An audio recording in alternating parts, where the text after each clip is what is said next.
The Outbreak Easter Egg is easily the hardest Easter egg inside of Call of Duty Black Ops Cold War Zombies to date. Have you completed it yet? Well, in this video, I'm going to show you 4 tips that are really going to help you out inside of your game to finish the Easter egg as fast as humanly possible. This is going to be great for speedrunners and just casual players alike, so stick around. So starting with the most basic tip that I could possibly think of, is basically if you want to do this quickly, you can actually warp from World Tier 1 to World Tier 3, so you could immediately do the radio step of the Easter egg and get moving on it. It'll save you quite a bit of time as long as you basically feel comfortable with the guns that you're using.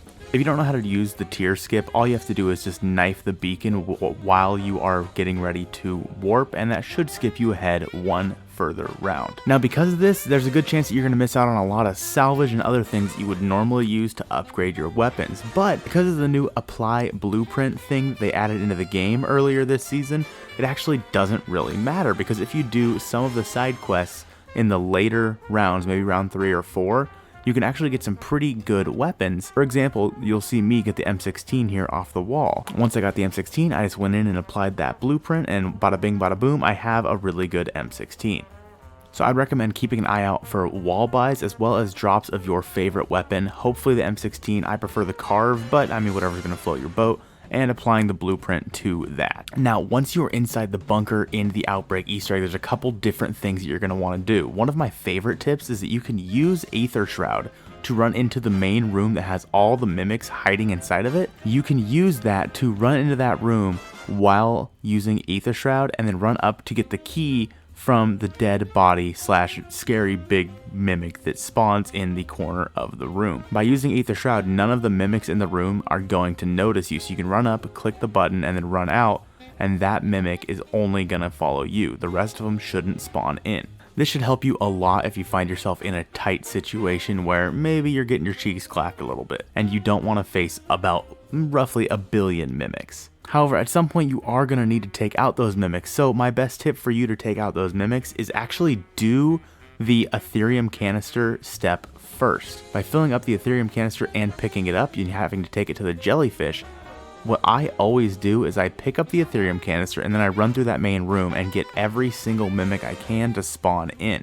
Now you would think, yo, Spesh, this is going to be kind of scary. But realistically, because you have that Ethereum canister, you can use that Ethereum blast to kill a ton of them at once. What I normally do is run down the stairs towards that jellyfish, and I stand on the grass right where you would need to use the Ethereum blast, and I use every Ethereum blast that I can, and as you'll see on my screen, it takes out pretty much all the mimics. This is easily the fastest strategy that I have found for taking out all the mimics inside of the bunker as fast as humanly possible. Obviously the carve and the M16 do work on these things, but I mean, come on.